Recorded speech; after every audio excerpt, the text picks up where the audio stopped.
Nangyari na po ba ito sa inyo? Yung tipong binablockmail kayo ng ex ninyo na ikakalat daw ang private video ninyo kung hindi kayo makikipagbalikan dito? O kaya naman, binablockmail kayo ng kasamahan ninyo sa trabaho na ipapakita raw nito ang screenshot ng mga naging usapan ninyo at isusumbong daw kayo sa boss ninyo unless papayag kayo sa kagustuhan nito?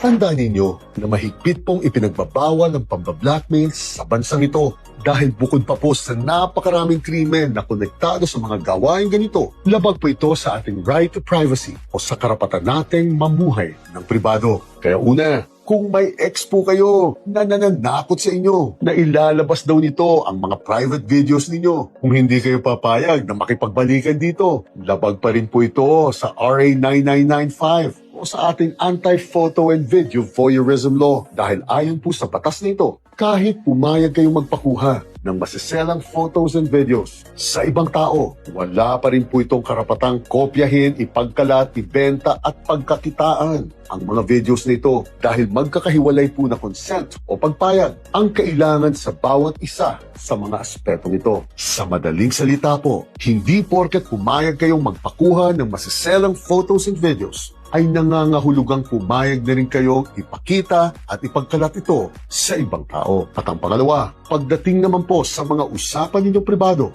tandaan po ninyo na pagdating sa ating bansa, kailangan ng consent o ng pagpayag ng lahat ng partido sa usapang ito bago po kayo magkaroon ng karapatang ipagkalat ito. Kaya nga kahit dadalawa lang po kayo nag-uusap, hindi pa rin pwedeng ipagkalat ito sa ibang tao unless pumayag din ang kausap ninyo. Otherwise, tinatrato na po itong paglabag ng ating RA 10173 o ng ating Data Privacy Law. Kaya ang pangatlo, kapag nangyari po ito sa inyo, ipunin at pangalagaan nyo kaagad ang lahat ng mga ebidensya ng pambablockmail na ito. Kuhanan ninyo ng screenshots ang mga ito at i-preserve ninyo at huwag nyo i-delete ang mga original na files na ito. At dumulog kaagad kayo sa HR o sa guidance counselor ninyo kung magaan lang naman ang kaso o sa PNP Anti-Cybercrime Group o sa NBI Cybercrime Division kung mabigat na ang problemang hinaharap ninyo. Dahil hindi lang po ang mga krimen binanggit ko sa video na ito ang posibleng ikaso sa mga sitwasyong ganito at magdedepende po ito sa aktwal na nangyari sa inyo. Kaya sa susunod na mangyayari po ito sa inyo, huwag po kayong magpapadala kaagad sa takot at sumunod na lang sa kagustuhan ng nangbablockmail sa inyo.